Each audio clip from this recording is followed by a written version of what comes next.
Karo. Okay, Karo kuna mtu? Yeah. You are dating ama unajidate? Na date. You are dating? Yeah. Mtu wako anaitwa? Sam. Sam anastay wapi? Ako Rongai. Ronga. Sasa tuweke namba ya Sam, tumpigie tuone kama atakutaje. Sawa.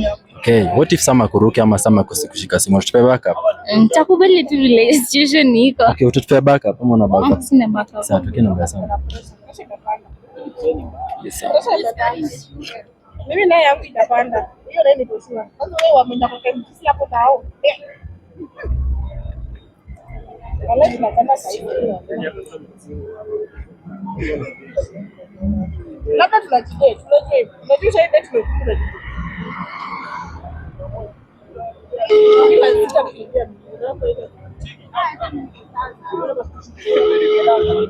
Hello. Hello. Sam, ni aje? Wasana, nani? Unaitwa Mido? Mido. Ya, so tuko tu tao. Ya, tunafanya tu ma interview tukigift wase. Unafanya tu ma interview. Ya, so nimekutana na dem fulani akatupea namba na jina lako. Akasema ni mtoko na nakupenda tu sana. Ndio kwa tao. Ya, niko na mtu wako tuombe tu jina lako alafu tuongee naye, ndio tumgift. Anaitwa?